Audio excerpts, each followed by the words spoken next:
Okay, so we have seen so far what is array, how do we use array, why do we use array, how do we create array, how do we access the elements from the given array, that we have seen. So can someone tell me what are the advantages of array? What are the advantages of array? What are the advantages of array?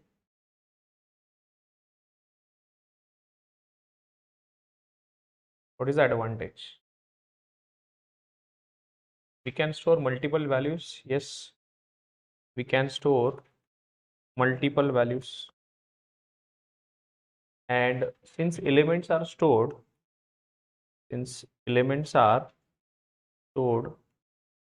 sequentially,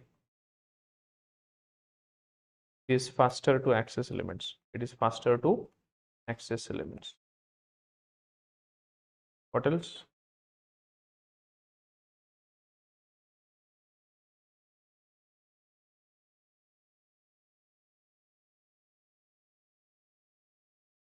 चलो disadvantages भी है इसके बहुत ज़्यादा. गलती. ठीक है. What are the disadvantages of this given array? We can store only homogeneous or same type data. We can store only homogeneous or same type data. Now there is one more drawback with this. Once you create an array, you cannot increase or decrease the size.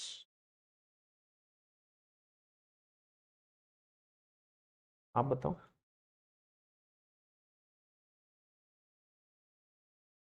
Mutable है ना, उसके ऊपर आप operation change कर सकते हो, उसका content change कर सकते हो. If you want to make immutable, then what we have to do? How do create a immutable array? That is also one interview question. चलो इसको पहले डिस्कस करते हैं. Disadvantage of we can store only homogeneous. We can not increase or decrease the size of an array. So because of this, what will happen? There will be either shortage or wastage of memory. Because of this, what will happen? Either there will be a shortage or wastage of memory. Right? Huh? वो advantage है, वो that is kind of just a feature. बोल advantage नहीं बोल सकते.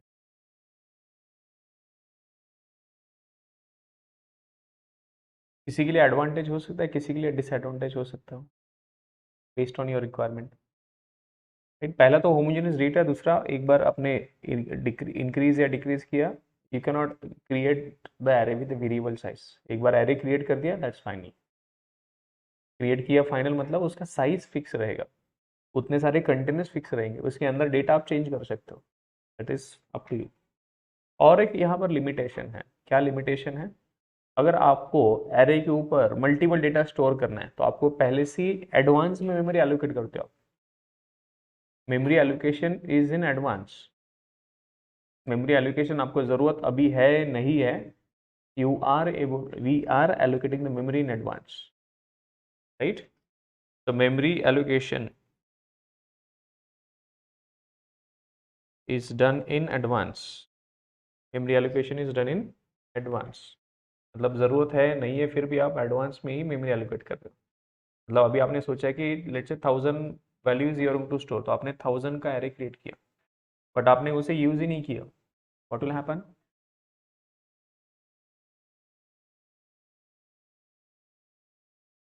बाकी unused memory रहेगा. So that is allocated memory. Let's say 1000 integers के लिए आपने रखा, तो कितना होगा? Almost 4000 bytes. Will have 4000 bytes. तो 4000 बाइट्स इट इज, आपने यूज ही नहीं किया, that is wastage of memory. That will be wastage. Right? Okay. Now if you want to perform any operation on the array, let's say you want to delete one of the element, or you want to insert a element in the given array, or you want to search a given array, or you want to sort an array, who is responsible to write the code? Developer is supposed to write the code. for every requirement such as searching a element, reversing the array content, or sorting the array content, or replacing a element or deleting a element, ये सब आप खुद कर रहे हो. So there is no method support. There is no method support with the array. So for every requirement, a developer is supposed to write the code. Developer is supposed to write the code. For every requirement, such as searching, sorting, reversing, deleting, and any other deleting array elements, developer is supposed to write the code.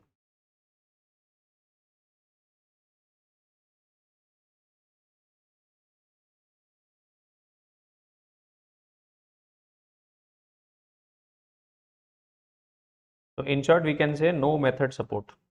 No method support. No method support for array manipulation.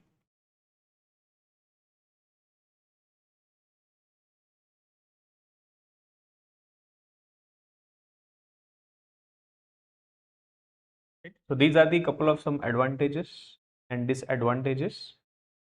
Clear on this part? So you get lot of questions on array. So try practicing the questions on array. जितना हो सके उतना practice करो उसके ऊपर. Right मतलब उसमें क्या क्या क्वेश्चंस हो सकता है, कोई एलिमेंट सर्च करने के लिए या कोई एरे एलिमेंट्स का फाइंड करने के लिए, सम फाइंड करने के लिए, then you want to reverse the array content और you want to swap 2 to 3 elements, फिर उसके ऊपर आप कोई एलिमेंट को रिप्लेस करना चाहते हो, that also you can do. Replace कैसे करोगे, जो भी एलिमेंट रिप्लेस करना उसको पहले फाइंड करो एंड दैट लोकेशन पे जाके नया वैल्यू उससे ऐड कर दो, दैट इज रिप्लेसिंग. तो ऐसे ऑपरेशंस. एलिमेंट डिलीट करना है मतलब एक एरे का कंटेंट दूसरे एरे में कॉपी करना है. How do we create the copy of a content? पहले एक नया एरे क्रिएट करो सेम लेंथ वाला, उसमें इस एलिमेंट का एरे का कंटेंट वहां पे पेस्ट कर दो. राइट, ऐसे कर सकते. अपेंड कैसे करोगे दूसरे एरे में कंटेंट? अभी लेट से आपने एक एरे क्रिएट किया, you created an array of 10 size. Now that array is full. Now what you want to do, your task is you want to create a new array with the double capacity. जैसे अभी एक नया array create करोगे 20 capacity का. Right, तो आपको क्या करना है, जो पुराना वाला एरे फुल हो गया था उस एरे को क्या करना है, आपको कंटेंट कॉपी करना नए एरे में, और जो नया एलिमेंट ऐड करना है वो कहाँ पे ऐड करोगे, न्यू एरे में. राइट, तो this process you want to continue. तो ऐसे भी ऑपरेशन हो सकता है आपके पास. तो this operations also you have to perform. ये कोडिंग क्वेश्चंस में आपको आ सकता है. तो जितना टाइम आप दे सको अरे के क्वेश्चन के लिए उतना ट्राई करो. आपका हायरिंग टेस्ट हो या हैकर रैंक पे भी बहुत सारे क्वेश्चंस हैं, वहाँ पर भी ट्राई कर सकते हो. तो ट्राई सॉल्विंग दिस क्वेश्चंस. ये अभी के लिए नहीं, अभी आपके करियर थ्रू आउट करियर आपको ये हेल्प करेगा. एज ए एक्सपीरियंस भी जाओगे then also you have to work on this. As a experience person भी जाओगे तो आपको एरे बेस्ड क्वेश्चन पूछते हैं. तो that test your thinking, the problem solving ability. आप सोच सकते हो कि नहीं, कैन यू थिंक और नॉट, दैट इज गिवन. अभी लेट से मैं आपको कुछ सिंपल एग्जांपल देता हूँ. What I want, I have a array.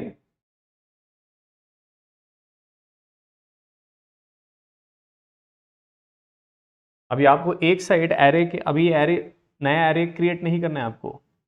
You don't want to create the array. Existing array में ही क्या करना है आपको, लेफ्ट हैंड साइड जीरोस रखो, राइट हैंड साइड वंस रखो. मतलब एक साइड सारे जीरोस और एक साइड सारे वंस. कैसे करोगे, एक हो गया. ऐसे बहुत सारे प्रॉब्लम्स हैं. अभी लेट से इसमें से आपको क्या करना है, डुप्लीकेट एलिमेंट है ही नहीं, कैसे चेक करोगे. एक आपका प्रॉब्लम हो गया. डुप्लीकेट चेक करो, इस एरे में डुप्लीकेट एलिमेंट है या नहीं है. क्या करोगे आप डुप्लीकेट चेक करने के लिए.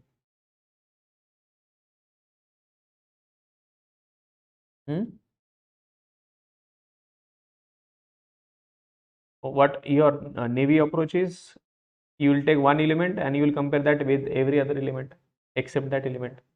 मिला तो ठीक, नहीं तो फिर दूसरे एलिमेंट को भी हम कंपेयर करेंगे. इसमें एन स्क्वायर जाएगा. एन स्क्वायर मतलब 10 एलिमेंट है तो 10 लोग 10 बार कंपेयर करेंगे तो 100 टाइम्स आपका लूप चलेगा, that is not good solution. आपको और बेटर सोचना चाहिए इस केस में। और क्या बेटर सोच सकते हो आप? एक एक ही इटरेशन में उसका आउटपुट आ जाए, एक इटरेशन में कर सकते हो कैसे? डुप्लीकेट है या नहीं, let's say you want to find the duplicate in this particular array. Yes Aishwarya. Sir हम काउंट यूज कर सकते हैं, अगर काउंट 1 से ज्यादा है तो फिर डुप्लीकेट्स है। हाँ, काउंट के लिए आपको फिर एक और एरे क्रिएट करना पड़ेगा, राइट?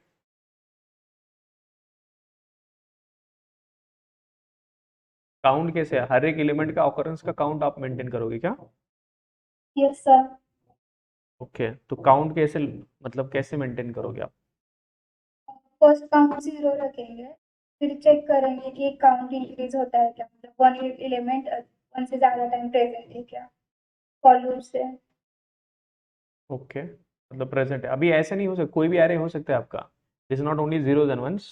अभी लेट से कोई एलिमेंट है 10 20 30 40 10,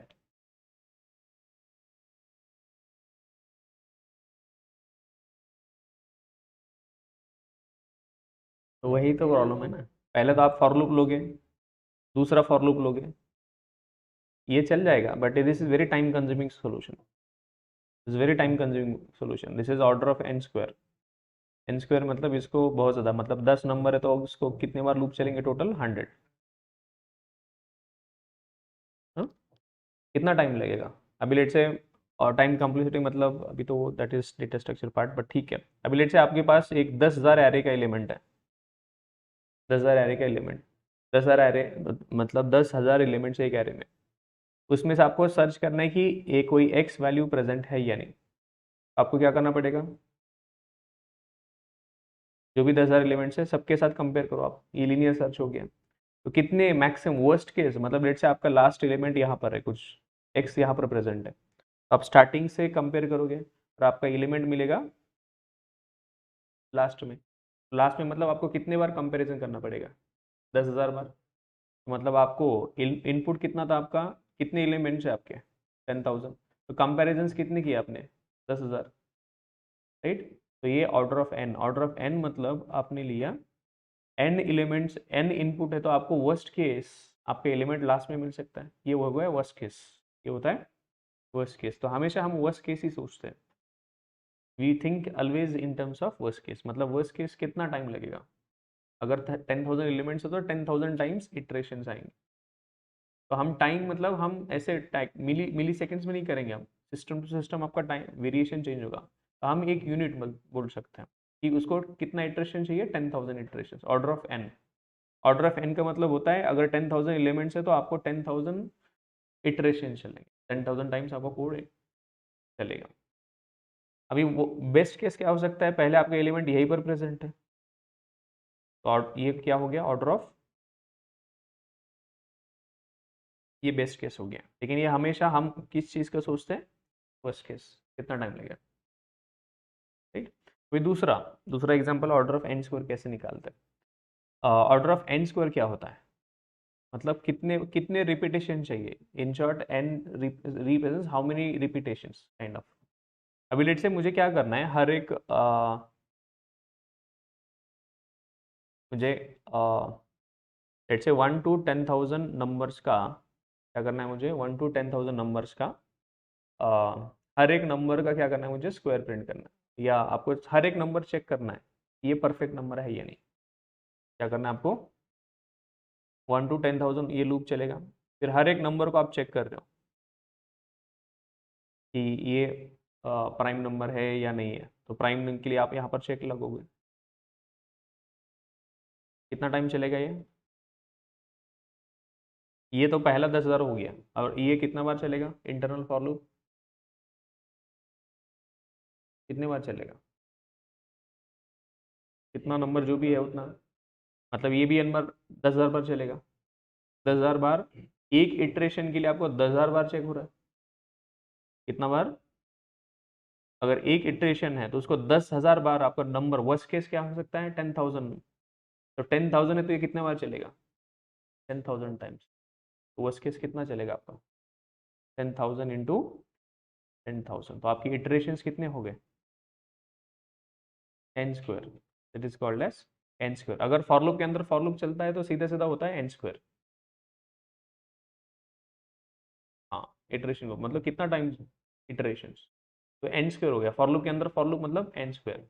अभी इसके अंदर और आप फॉर लूप लिखोगे, इसका वर्स्ट केस ही होता है, मतलब ये this is not good performance wise. तो कितना हो गया? एन एन क्यूब होगा या ज़्यादा होगा? जैसे 100 से लेते हैं, ये 100 बार चलेगा, इंटरनल 100 बार चलेगा, और ये 100 टाइम्स ना चलेगा। हम्म,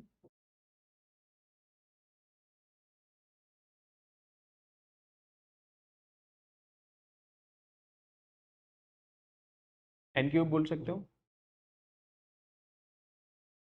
मतलब ये इसके एक इटरेशन के लिए ये कितने बार चलेगा? 100 टाइम्स। और इसके एक इटरेशन के लिए कितना चलेगा? 100 टाइम्स। मतलब 100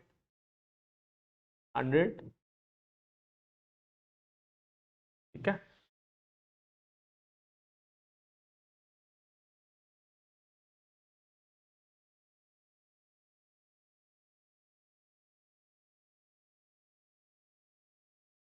हाँ,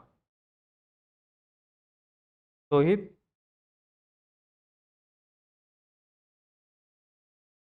क्या टाइम हुआ?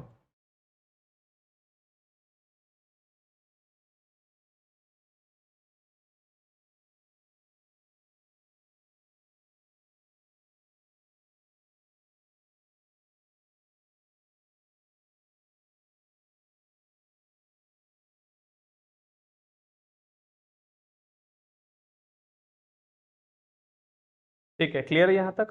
चलो, डुप्लीकेट के लिए, हाँ इसका सोल्यूशन बताओ, ये भूल गया मैं बीच, आपको कॉम्प्लेक्सिटी मतलब पूछ के मुझे भटका दिया है ना। यही ट्रिक चलता है, पता है इंटरव्यू में। इंटरव्यू कैसे भगाते हैं। चलो, बताओ इसका आंसर।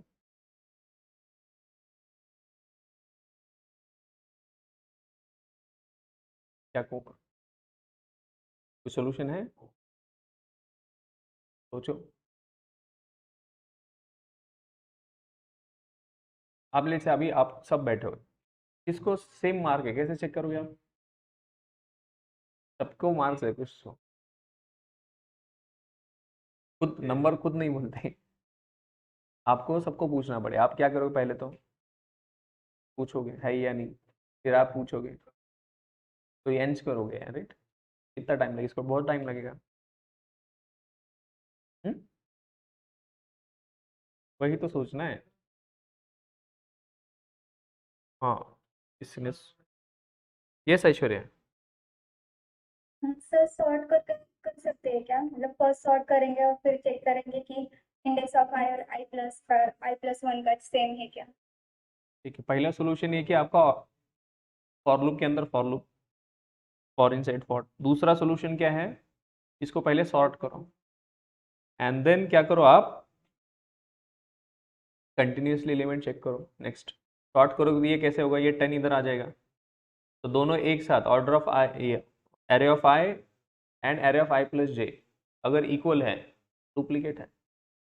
ये कंटिन्यूसली चेक करोगे ना, you will start comparing this. अब ये यहाँ पर आ गया, सॉर्ट हो गया आपका एरे।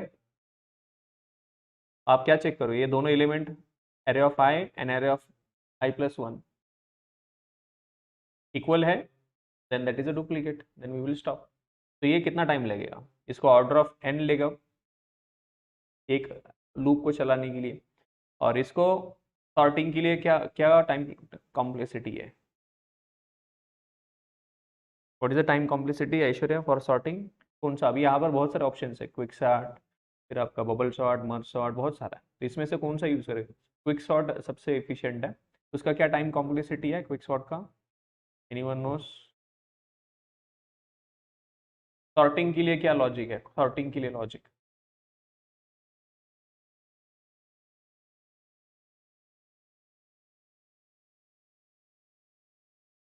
लॉग ऑफ एन कुछ तो है, लॉग एन कुछ तो। तो आपका ये सॉर्टिंग ए भी सोल्यूशन चलेगा, और भी सोल्यूशन है इसके लिए, तीसरा एक और सोल्यूशन और क्या कर सकते हो। अब ये तो छोटा छोटा सोल्यूशन, अब ये तो सबसे वर्स्ट सोल्यूशन है, तब नहीं आता है तो बोल सकते हो this is better solution as compare to this, there is one more better solution. HashMap, I'm Gary Singh, HashMap, okay, can use HashMap ही सिंह। अब यहाँ HashMap आपको पता नहीं है,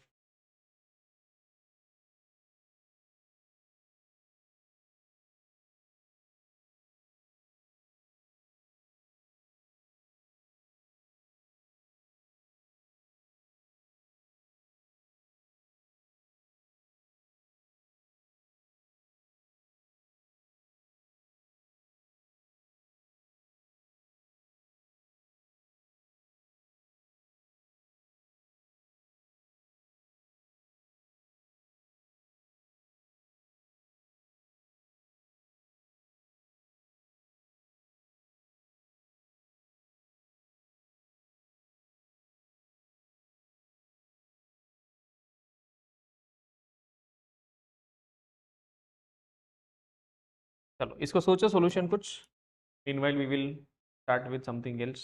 ऐसे बहुत सारे सॉल्यूशंस मिलेंगे, तो यहाँ पर आपको सोचने को मजबूर करने वाले क्वेश्चंस है।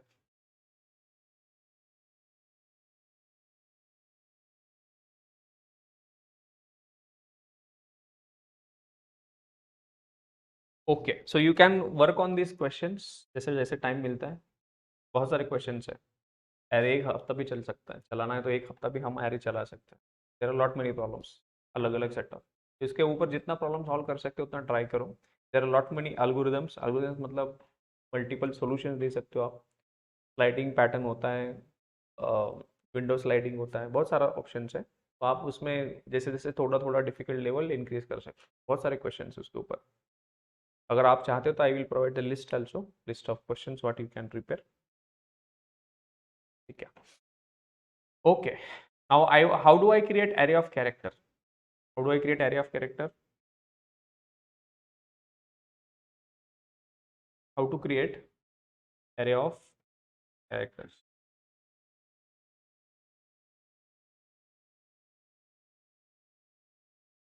कैसे क्रिएट करते हो एरे ऑफ कैरेक्टर्स, हाँ बोलो बोलो।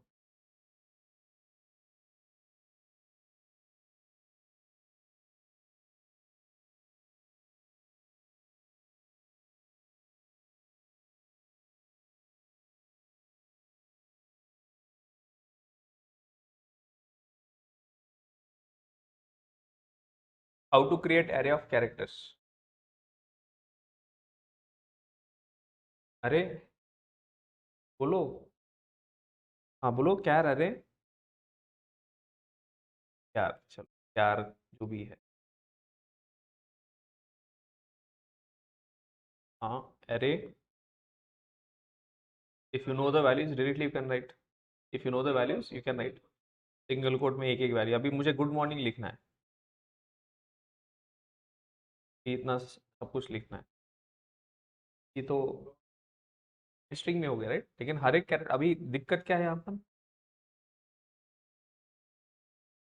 ऐसे मेरा 10,000 लाइन का स्ट्रिंग है, आप ऐसे करोगे टू राइट दिस, कर दिया, चलो फेस, फेस भी चाहिए, comma,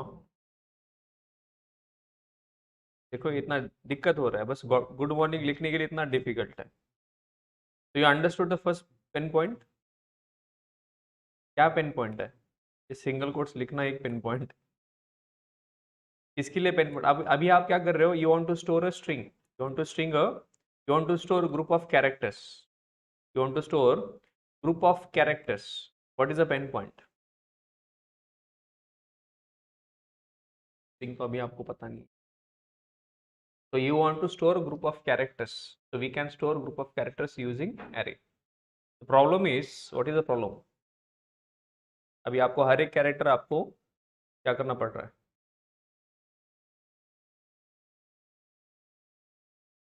so every character must be enclosed inside the single quote, ये एक दिक्कत है। And it is because of this it is very difficult to store, it is very difficult to store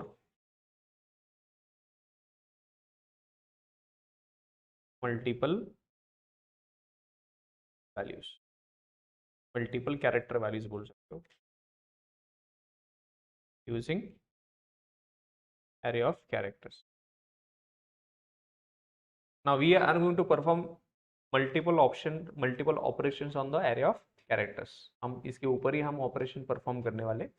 And now I want to, let's say, delete one of the character. Let's say D I want to delete, or I want to replace D, or I want to know how many characters are there, or I want to know if this string group of characters starts with G, if they are ending with G.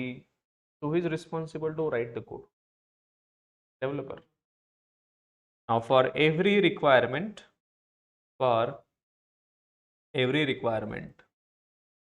such as searching, sorting, replace, delete, reverse the group of characters, developer is supposed to write. Developer is supposed to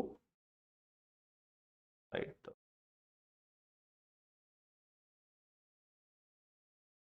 तब हर एक requirement के लिए आपको code लिखना है. ये पहले लोग करते थे. People used to write the code. So Java people understood the pain point that a lot of developers are facing the issue. Everyone is writing their version of code. तो हर एक कोई बंदा अपना अपना लॉजिक लिख रहा है. Everyone is writing the logic. I will just take same example and we'll try to perform the operations. अभी मुझे दो चार ऑपरेशन करना है इसके ऊपर. We'll just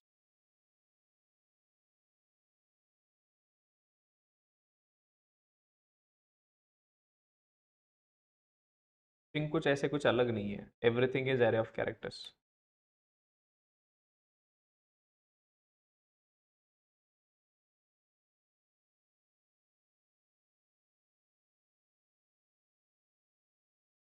Now I have this array of character. I want to know whether this array is empty or not. How do you check whether this array is empty or not? Is empty. अच्छा, कैसे? Is array empty? कैसे check करोगे? Length. If the length is बोलो बोलो बोलो, आप ऐसे लिखोगे array dot is empty. ऐसे कुछ मेथड तो है नहीं. So there is no method support for you. So I can write a separate method. So is empty, and I will pass the array. I will create a method public static boolean, right, is empty, and which accepts the character 3.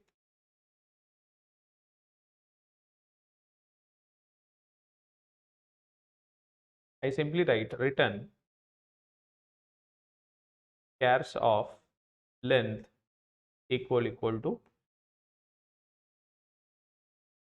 अगर equal to 0 है तो it will return true, otherwise false. अगर ये नल किसी ने भेजा यहाँ पर, एरे के जगह पे कोई नल भी भेज सकता है ना. एरे तो एक रेफरेंस हो गया, तो नल भी भेज सकते हो. What will happen? What is output? What is the output? You will get one exception.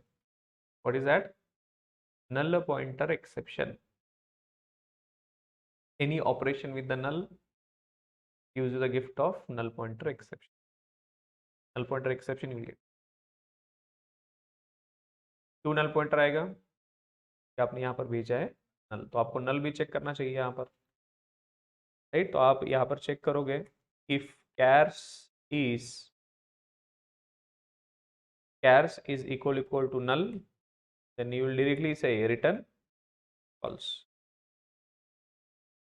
अब नहीं चलेगा, आपको रिटर्न आएगा false. false या true भी बोल सकते हो, is empty true बोल सकते हो. is empty true मतलब वो empty है ऐसे बोल सकते हो, या it's null, जो भी बोलना है आपको. ठीक, ये हो गया सिंपल ऑपरेशन. मुझे इसकी लेंथ पता करनी है, how many characters are there.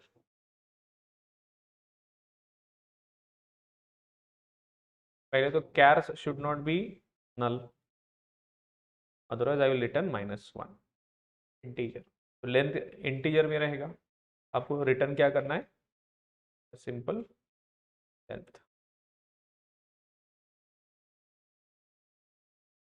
क्या मेथड लिखा मैंने, public static int which will length will return the length of the array.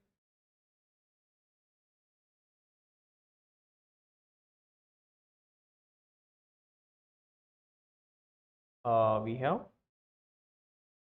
length and I will pass the array, which will give me the. Now I want to search whether the particular character is present in the given array or not. I want to check whether this G is present, or let's say X, Y, Z, anything is present or not. How will you check that? क्या करोगे आप?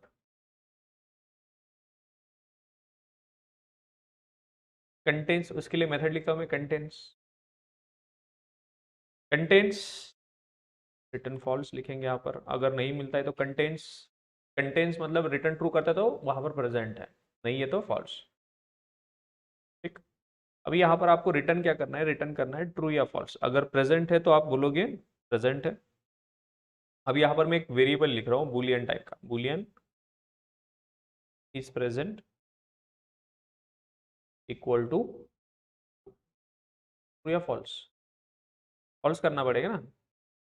Return करेंगे हम is present, अगर नहीं मिलता है तो। अगर नहीं मिलता है तो रिटर्न करेंगे फॉल्स, और मिलता है तो इसकी इस प्रेजेंट की वैल्यू चेंज होगी ट्रू ट्रू। तो how do I write that, I will write a for loop. I can write for each also, char ch, and I will write chars if ch equal to, अब इसे कुछ भेजना भी पड़ेगा ना, क्या भेजना पड़ेगा, कैर्स और क्या कैरेक्टर, कैर ch, यहाँ पर इसे कंटेंट्स एरे एलिमेंट कंटेंट्स, यहाँ पर पास करेंगे हम कंटेंट्स मेथड, और उसे पास करेंगे एरे, और कौन सा कैरेक्टर आपको चेक करना है। जैसे मैंने पास किया जी, इस पर्टिकुलर एरे में जी प्रेजेंट है ही नहीं, आपको ये चेक करना है, उसके लिए आप मेथड लिख रहे हो। यहाँ पर इनपुट कैर बोल सकते हो।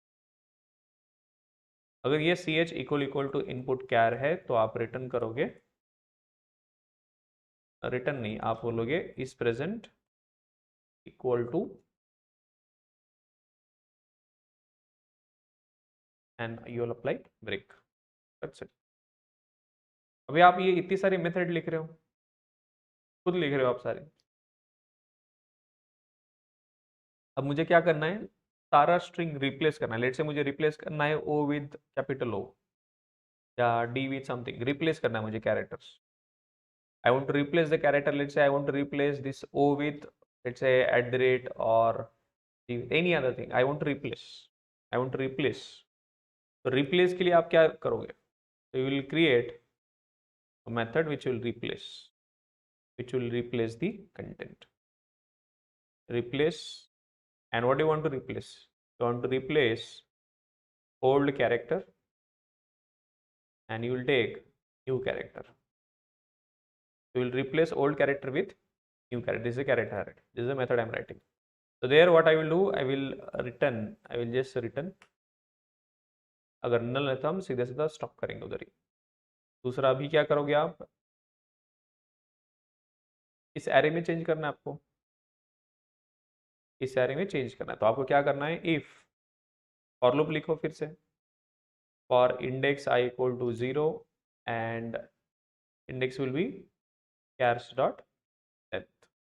If array of or chars of index equal to old character, then you will say chars of index equal to new character. That's it. Simple. और इसके बाद आप कंटेंट्स के बाद आप कॉल करोगे रिप्लेस। रिप्लेस रिटर्न करेगा आपका एरे, भी कर सकते हो आप। अब यहाँ पर फिर मैं रिप्लेस कॉल करूंगा, I will just call the replace method and we will pass the chars, इसे पास करेंगे, what is the array then I will pass G and I will replace G with small g, and then I will print the array dot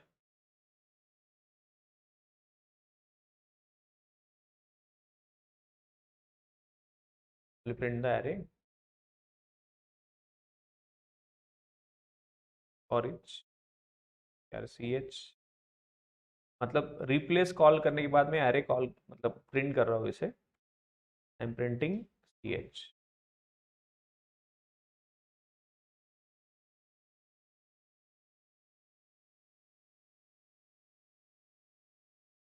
आपका g will be replace with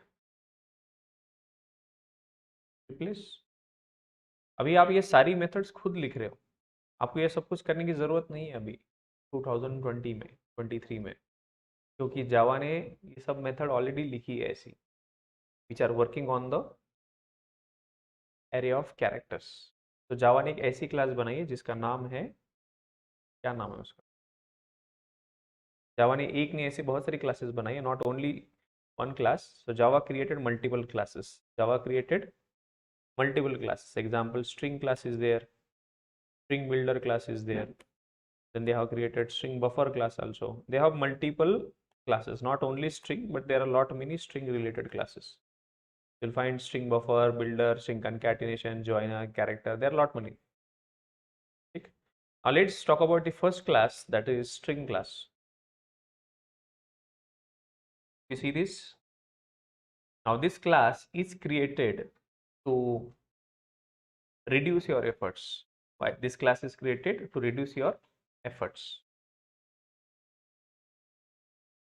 Now your efforts means instead of you creating, now it is a simplest way to create or store multiple characters. So first of all, what is string? String represents group of characters. String represents group of characters. Then what is string? String is a predefined class which is present inside the java.lang package. String is internally using array of characters. How can I say that? Just look at.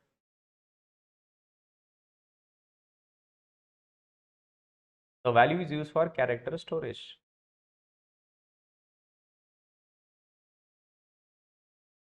There is, if you see this,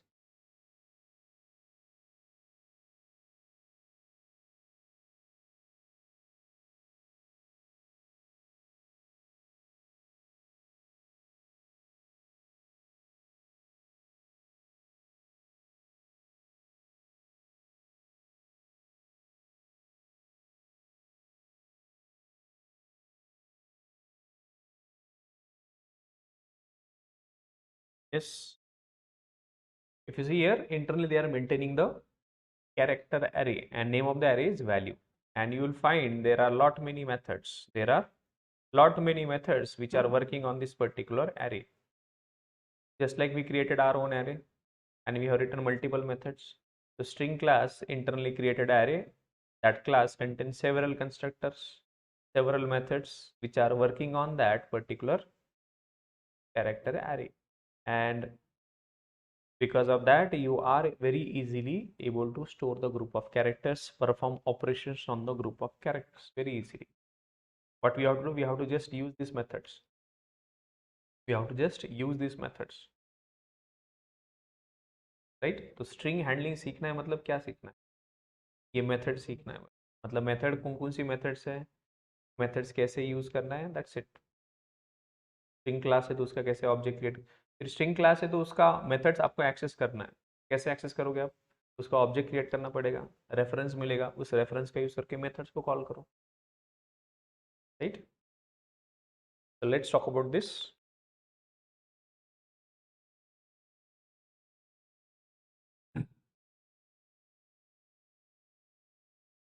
Okay, let's talk about the string.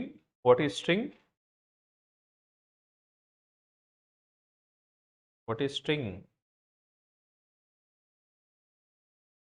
String is a group of characters enclosed inside the double quotes. It is a predefined class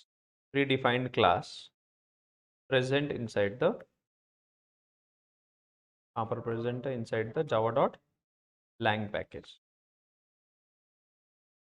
the package में java.lang package में. Now internally string class, why we use string class? String class is used to store group of characters easily, and perform manipulations on the given group of characters. मतलब आप easily group of character store कर सकते हो, उनके ऊपर manipulations कर सकते हो. मैनिपुलेशन मतलब ऑपरेशंस, रिप्लेस करना, डिलीट करना, रिवर्स करना, all the operations we can perform. Now to do this, the string class internally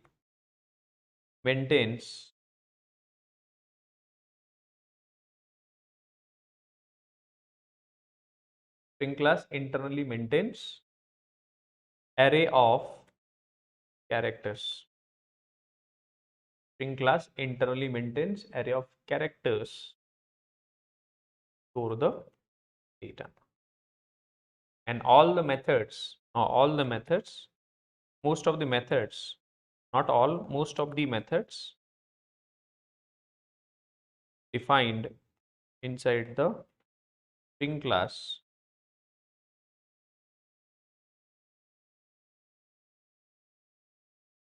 are working on array of characters. Now you have to understand certain things about the string class. Now we have yesterday seen what is immutable class. What is immutable class? Once we create the object of that class, we cannot modify the content of the object. मतलब एक बार array create हुआ, that's it. array कितने बार create होगा internally? string class का एक object मतलब एक array. string class का एक object मतलब एक array. string class का object create होता है मतलब internally एक array create होगा, और एक बार array create हो गया, that's it.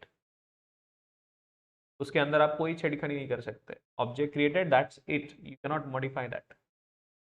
ऑपरेशंस क्या कर सकते हैं? We can read that, can read the content, और आपको कुछ ऑपरेशन परफॉर्म करना है तो नया ऑब्जेक्ट क्रिएट करना पड़ेगा. तो when you perform operation, it will create a new array, it will not touch the underlying array. एक बार क्रिएटेड एरे आपका वैसे की वैसे ही रहेगा, right?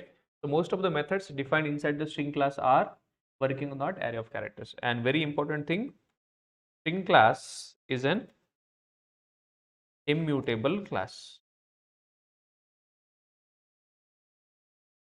It means once string class object is created, then its object content cannot be modified. क्या मतलब हुआ इसका? मतलब ऑब्जेक्ट के अंदर एक एरे क्रिएट हुआ होगा, उस एरे को आप मॉडिफाई नहीं कर सकते. That's it. ऐसे क्यों? Why is array मतलब string class में immutable क्यों बनाया होगा? We will understand that. We will have some basics to be understood that. मतलब एक बार आपने ऑब्जेक्ट क्रिएट कर दिया, उसका कंटेंट आप मॉडिफाई नहीं कर सकते.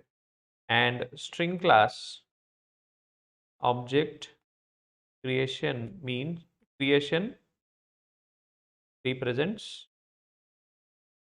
creation of array internally. मतलब एक ऑब्जेक्ट, मतलब आप स्ट्रिंग क्लास का एक ऑब्जेक्ट बनाते हो, मतलब इंटरनली एक एरे क्रिएट होती है.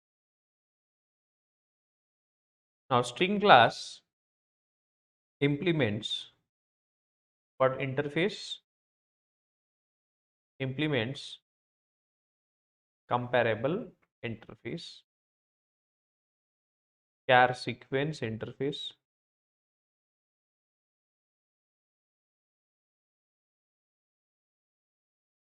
ये भी इंटरफेस ही है.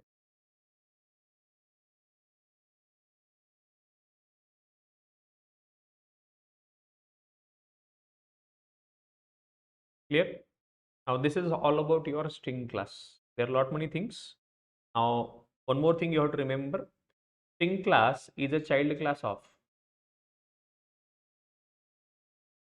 So yes, so every class in Java is directly child class of object class, और ऑब्जेक्ट क्लास में कुछ मेथड्स प्रेजेंट है। कौन कौन से मेथड है? इक्वल्स मेथड है, टू स्ट्रिंग मेथड है, क्लोन मेथड है, फाइनलाइज है, हैश कोड मेथड, देयर ऐसी 11 मेथड्स हैं। तो उसमें इक्वल्स मेथड भी है और टू स्ट्रिंग मेथड भी है। कहाँ पर? ऑब्जेक्ट क्लास में। कहाँ पर ओरिजिनली प्रेजेंट है? ऑब्जेक्ट क्लास में। तो वो जो मेथड थी वहाँ पर equals and to string method, तो उसने इसे ओवरराइड किया। String class overrides to string, कौन सी मेथड है? मेथड का नाम to string method equals method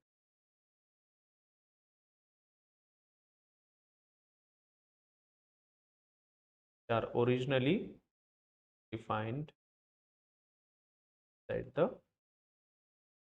object, they are originally defined inside the object class.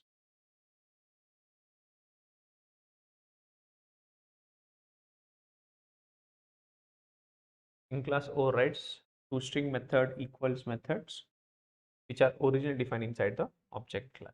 This also you have to remember. Here now what are the methods are there? We will talk about that methods. Now there are a lot of instance methods are available inside the string class. There are some, might be some static methods are also there, but for to access static method we can access with the help of class name, but to access instance methods we need to have a object, and for that we need to have a reference. Okay. Now next question is how to create object of string class. ये क्या question है? आपको पता है object कैसे create कर? सबसे पहले तो how do you do? By using new keyword. कोई भी क्लास का आप ऑब्जेक्ट कैसे बनाते हो? न्यू कीवर्ड का यूज करके। कैसे बनाते हो आप? You write the string class str equal to new string, और कंस्ट्रक्टर में आप वैल्यू पास कर सकते हो, that is double quotes string value, ये डबल कोट्स में आप लिख सकते हो। This is one option. Then what is another way? By using literal way. अब ये नया क्या है? This is only applicable for, अब ये न्यू कीवर्ड तो सारे क्लासेस के लिए है। न्यू कीवर्ड तो कोई भी क्लास का ऑब्जेक्ट क्रिएट करने के लिए आप न्यू कीवर्ड यूज करते हो। तो लिटरल क्या चीज है ये? First of all, this way of object creation is only applicable for string class, not for any other class, exclusively for string class. Literal way, अभी literal way क्या क्या होता है? So we write string str equal to double quotes and we write string value. तो reference के आगे आप यहाँ पर ये ऑब्जेक्ट है, यहाँ पर ऑब्जेक्ट, ये भी यहाँ पर ऑब्जेक्ट। ये कुछ शॉर्टकट है या कुछ सेम ही है? क्या है इसमें? Will try to understand the difference. अब ये दो तरीके हैं स्ट्रिंग क्लास का ऑब्जेक्ट क्रिएट करने का। एक तो न्यू कीवर्ड यूज करो, कंस्ट्रक्टर कॉल करो एंड वैल्यू पास करो, और दूसरा क्या है? डायरेक्टली डबल कोट्स में वैल्यू लिख दो। These are the two ways. अभी इन दोनों में क्या डिफरेंस है?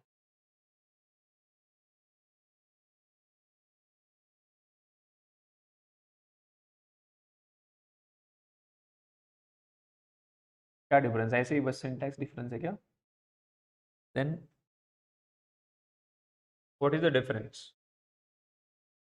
अभी आप मुझे बताओ, न्यू कीवर्ड का यूज करके आप ऑब्जेक्ट क्रिएट करते हो तो कहां पर ऑब्जेक्ट क्रिएट होता है? It is created inside the heap memory area. It is created inside the heap memory area. अभी लिटरल वे का यूज करोगे तो ऑब्जेक्ट कहां पर क्रिएट होगा? Heap stack. स्टैक में क्यों होगा? ऑब्जेक्ट ही क्रिएट हो रहा है वो, राइट? स्टैक में नहीं हुआ।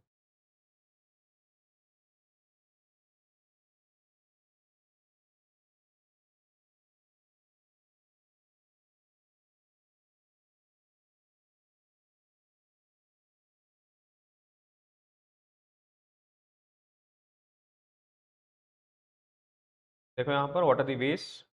First of all you create the object of string class using new keyword.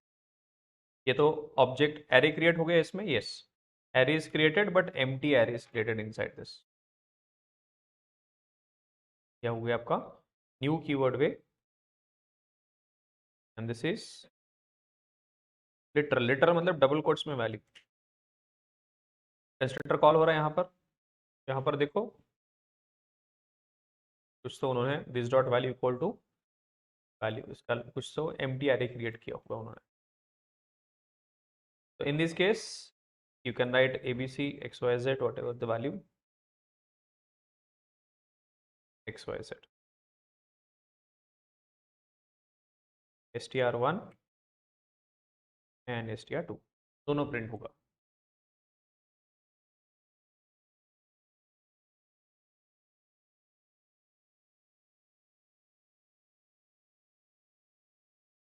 दोनों प्रिंट हुआ।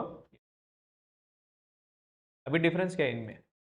ये बहुत जगह पे क्वेश्चंस पूछा जाता है इंटरव्यू में, क्या डिफरेंस है दोनों में, what are the different ways to create string objects, what is the difference, how many objects will be created, where objects will be created. This is very much asked in the interviews also. तो देखो यहाँ पर now there is something called as SCP। क्या? SCP। SCP stands for string constant pool memory area. क्या होता है? String constant pool memory area. Now this is a special memory area which is created under your heap memory area। सब heap के अंदर ही है लेकिन it is a separate area। और दूसरा आपका heap आपको ऑलरेडी पता ही है। So these are two memory areas। अभी इस पर्टिकुलर मेमोरी एरिया में बस स्ट्रिंग क्लास के ऑब्जेक्ट्स रहेंगे।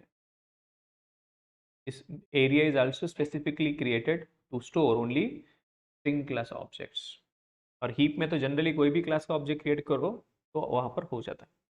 अभी आपके पास दो ऑप्शंस है। पहले जब आप न्यू कीवर्ड का यूज करते हो स्ट्रिंग क्लास के लिए, न्यू कीवर्ड का यूज करते हो तो आपका ऑब्जेक्ट बाय डिफॉल्ट कहाँ पर क्रिएट होगा? हीप में, ठीक है। और SCP में भी क्रिएट होगा। कहाँ पर? SCP में भी आपका स्ट्रिंग क्लास का ऑब्जेक्ट क्रिएट होगा। inside the string constant pool memory area string class object will be created, but there are terms and conditions। what terms and conditions are available? यहाँ पर कोई terms and condition नहीं। heap में directly without thinking object will be created, and also inside the SCP also object will be created, but there is a term। what term? अगर आपका object का content already available नहीं है, क्या बोल रहा हूँ मैं, अगर स्ट्रिंग क्लास का ऑब्जेक्ट का कंटेंट मतलब जो एरे क्रिएटेड है वो उसका कंटेंट पहले से नहीं है, तभी वो यहाँ पर क्रिएट होगा। मतलब SCP में क्या होगा? आपका यूनिक स्ट्रिंग ऑब्जेक्ट कंटेंट रहेगा। क्या रहेगा?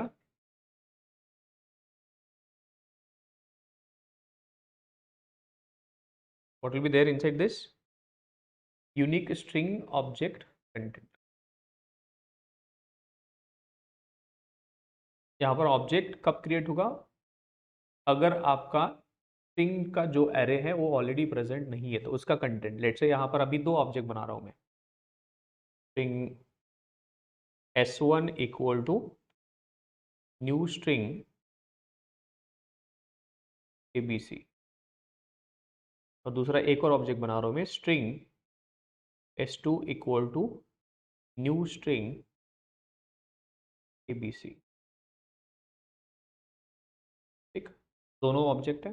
Compulsorily this object will be created, S1 will be created, S2 will be also created inside the heap। There is no restriction। So first time if you see carefully, this S1 object, this object will be also created inside the SCP, but second time this particular thing will not be created because that object is already available। So ABC is already present there, ABC is there also, ABC is there also. Total how many objects are created?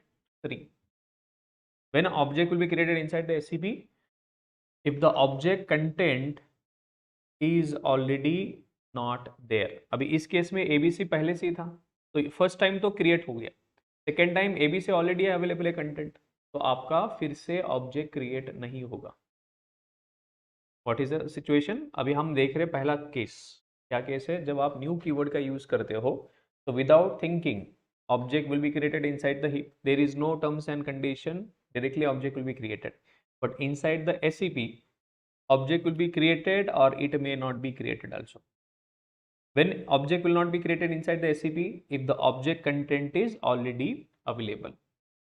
If the object content is already not available, then only object will be created inside the SCP. Very simple if else है. अगर content available है तो don't create. अगर content available नहीं है then create. Simple check. Simple याद रहेगा? Okay, I will write that also. Now second आपका लिटरल वे से क्या होता है? लिटरल वे में compulsorily object will not be created inside the. पहले तो हीप में ऑब्जेक्ट क्रिएट होगा नहीं, अगर होगा तो SCP में होगा. अगर SCP में भी कब होगा? तो यहाँ पर मैं तीसरा स्ट्रिंग ले रहा हूँ, string S3 equal to XYZ. ठीक, पहले ABC तो ऑलरेडी है. अगर मैं यहाँ पर स्ट्रिंग S4 लिख रहा हूँ, string S4 equal to ABC, आप देखना ABC कंटेंट ऑलरेडी है. पहले S1 क्रिएट किया, S2 क्रिएट किया, फिर S3 यहाँ पर क्रिएट होगा नहीं, यहाँ पर क्रिएट होगा XYZ. This S4 content is already there, तो S3 is going to point to this object. S4 is going to point to this already existing object. New object will not be created. New object will not be created. हाँ, reference already existing object का reference मिल जाएगा. ऐसे क्या है? Let me explain once again.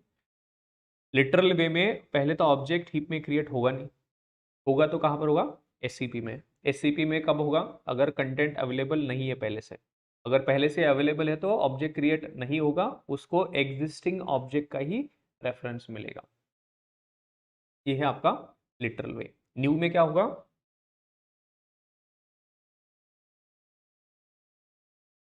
compulsorily object will be created inside the heap as well as object may be created inside the SCP if the object content is already not there. और जब भी आप new keyword का use करते हो ना, तो जो रेफरेंस बनेगा that reference will always point two the object present inside the heap and the reference which is pointing. अभी लिटरल का तो हमेशा कहाँ पर पॉइंट करेगा? Object present inside the SCP. कहाँ पर पॉइंट करेगा? लिटरल वे का ऑब्जेक्ट रेफरेंस SCP में. Clear difference? अच्छा है यार.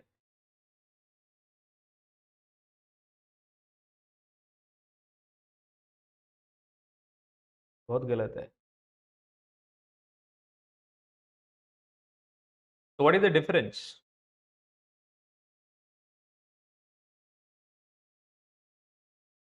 Difference between literal way object creation. Break चाहिए क्या? हाँ, चाहिए तो बोलो. वैसे तब हमें दिमाग में जाना चाहिए content. Difference between literal way object creation and new keyword creation. क्या डिफरेंस है?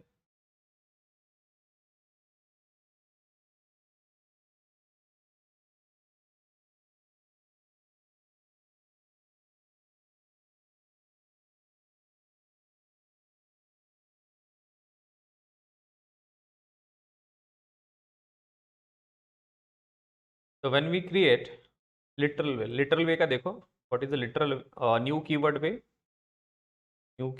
वे and literal way.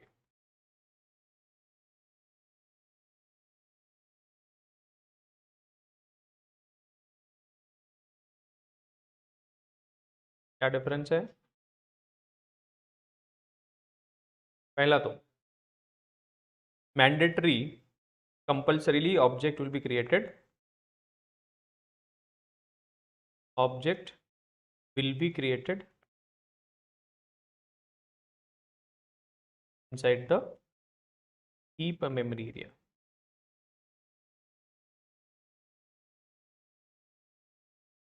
Literal way, compulsorily object will not be created inside the heap memory area. ये कंपल्शन देखो,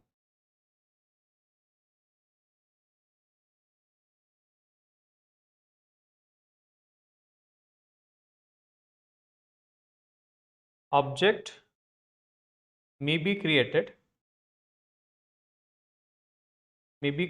inside the SCP, string constant pool memory area. So what is SCP? String constant pool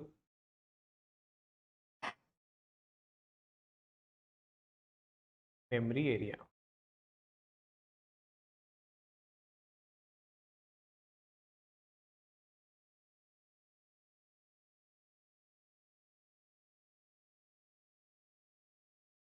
What is string constant pool memory area? Yes, बोलो क्या है string constant pool memory area? It is a special memory area which is created under heap memory area,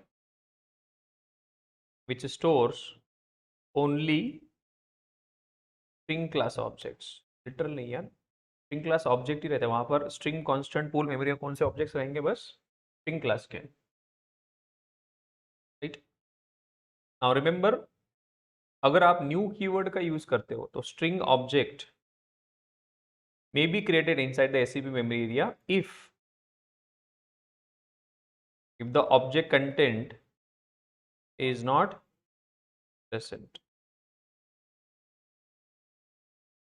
Similarly, literal way also, string object may be created inside the SCP memory area if the object is not present. अब ये reference will always point to an object present inside the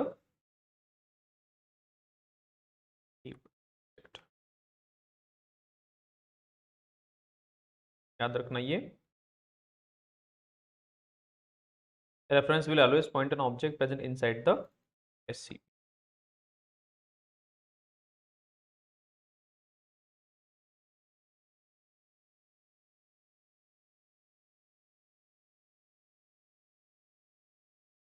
Reference will always point to an object present inside the heap memory area.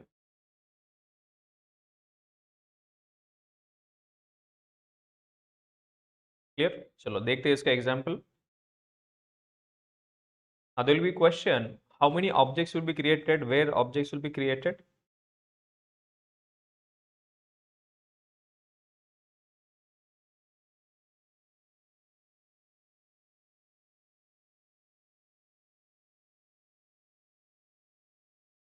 How many objects will be created?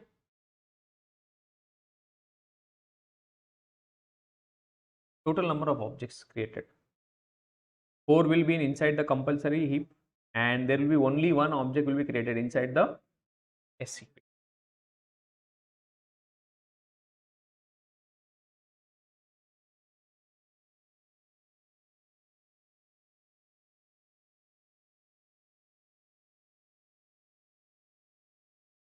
How many objects will be created? Now, how many objects will be created? 7, right? 7, 8, 9, 10. Still only 5 objects will be there. Why? 4 lines, 4 objects in the heap, and at the first line itself, there is object created already inside the SCP. So ABC is already there.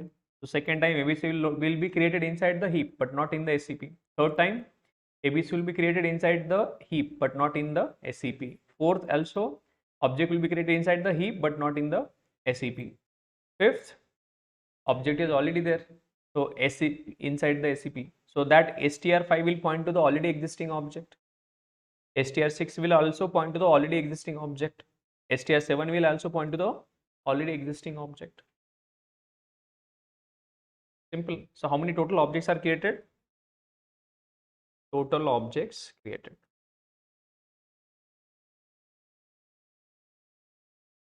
are 5.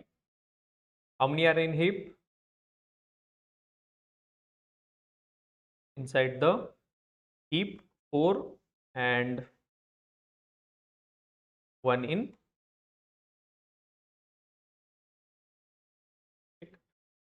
Now, if you see, there are 3 objects, three references, not objects. 3 references, str5, str6, str7 are pointing to the same object. How many objects are pointing to, how many references are pointing to the same object? str5, str6 and str7. So you want to know that str5 dot dot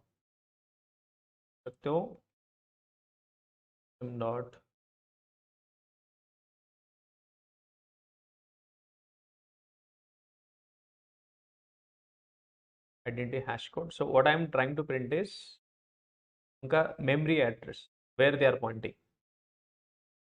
system class के अंदर एक method है जिसका नाम है identity hash code और उसको मैंने रेफरेंस दे दिया. So it will print what is the reference actual memory address का.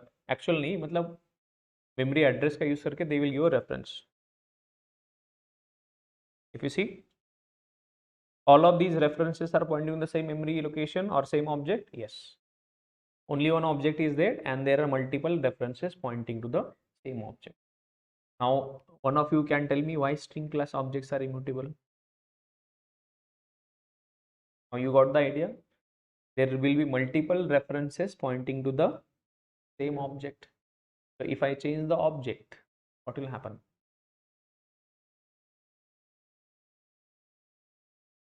यूं नहीं, यहाँ पर मतलब अभी म्यूटेबल नहीं है, मतलब म्यूटेबल है तो सबको चेंज वैल्यू मिलेगी. सारे मल्टीपल रेफरेंसेस सेम ऑब्जेक्ट को पॉइंट करें, उसको चेंज कर दिया मतलब सबको चेंज वैल्यू मिल जाएगी. Right, that is the reason that string class objects are immutable. Why string class objects are immutable? Because there will be multiple references pointing to the same object.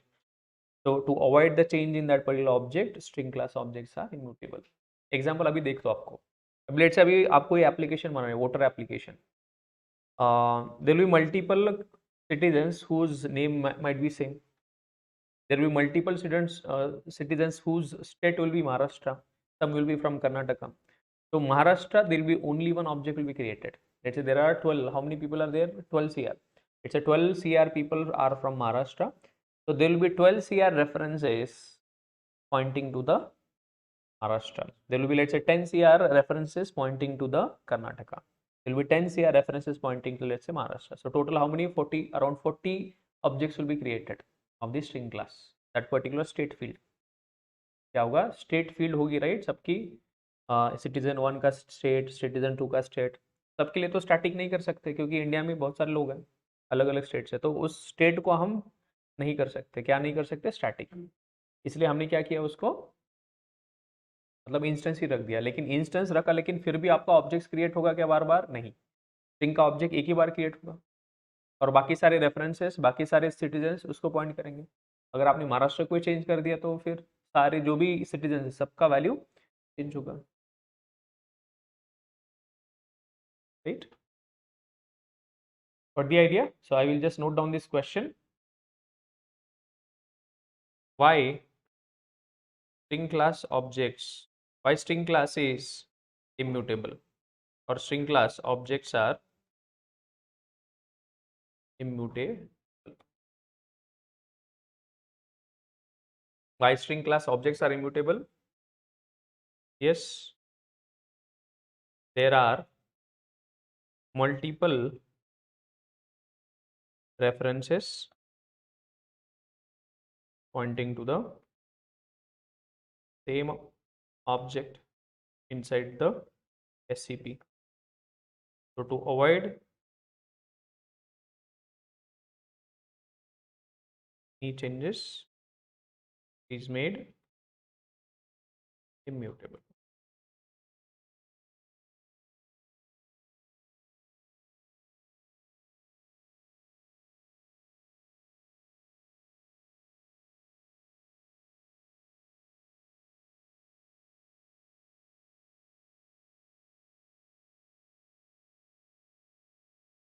ठीक है।